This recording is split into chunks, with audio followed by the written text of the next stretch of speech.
వెంకటేష్ గారు సంక్రాంతికి వస్తున్న మూవీతో వచ్చారు. సో ఖచ్చితంగా. బిగ్గెస్ట్ హిట్ కొట్టారని చెప్పాలన్నమాట. సో ఖచ్చితంగా అంటే మూవీ రిలీజ్ ముందు ఏంటంటే ఈ మూవీ పైన బజ్ క్రియేట్ అయింది, సాంగ్స్ కూడా చాలా పెద్ద హిట్ అయ్యాయి.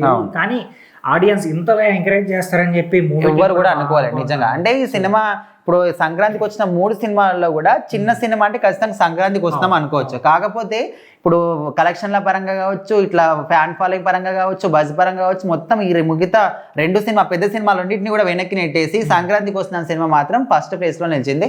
సో ముఖ్యంగా ఇప్పుడు దాదాపుగా ఉన్నటువంటి మన ఇప్పుడు పుష్ప 2 కానీ త్రిబుల్ ఆర్ ఇలాంటి పెద్ద పెద్ద సినిమాల రికార్డులు కూడా సినిమా బ్రేక్ చేస్తుందేమో అని చాలా మంది కూడా ఫీల్ అవుతున్నారు. ఐదో రోజు అవుతున్నా కూడా సుమారుగా 12 కోట్ల పైన కలెక్షన్స్ రావాలి. అవును, అంటే త్రిబుల్ ఆర్ అంటే ఒక పెద్ద సినిమా కూడా 5 రోజులలో చూసుకుంటే 13 కోట్ల గ్రాస్ ఉంది. సో ఇది ఇప్పటికే 12 కోట్ల అంటే చిన్న సినిమా అయినప్పటికీ, ఓన్లీ తెలుగు రాష్ట్రాల సినిమా అయినప్పటికీ కూడా 12 కోట్ల గ్రాస్ వచ్చిందంటే ఖచ్చితంగా ఇంకా 2-3 రోజుల్లో ఇలాంటి పెద్ద పెద్ద సినిమాలు అన్ని రికార్డులను కూడా తుడిచిపెట్టుకుపోతాయి అనే విధంగా చాలా మంది. ఈ మూవీ 200 కోట్ల గ్రాస్ లిస్ట్ లో అయితే పక్కాగా జాయిన్ అయిపోతుంది. అలాగే వెంకటేష్ గారి కెరియర్ లో ఫస్ట్ 100 crore షేర్ మూవీ కూడా అవబోతుంది ఖచ్చితంగా. సో అటు ఫస్ట్ 200 crore గ్రాస్ మూవీ, అలాగే 100 crore షేర్ మూవీగా వెంకటేష్ గారి కెరియర్ లో ఉండబోతుంది. సో ఇది ఒక రికార్డ్ అనే చెప్పాలి, ఎందుకంటే సీనియర్ హీరో లిస్ట్ లో ఓన్లీ మెగాస్టార్ చిరంజీవి గారికి మాత్రమే ఈ ఫీట్ ఉందన్నమాట. సో ఆ తర్వాత వెంకటేష్ గారు జాయిన్ అవ్వబోతున్నారు. అలాగే ఈ మూవీకి సీక్వెల్ కూడా అనౌన్స్ చేశారు, పార్ట్ 2 కూడా ఉండబోతుంది. సో అనిల్ రావిపూడి గారు కన్ఫర్మ్ చేశారు, ఖచ్చితంగా మేము పార్ట్ 2 తీస్తాం నెక్స్ట్ సంక్రాంతికి.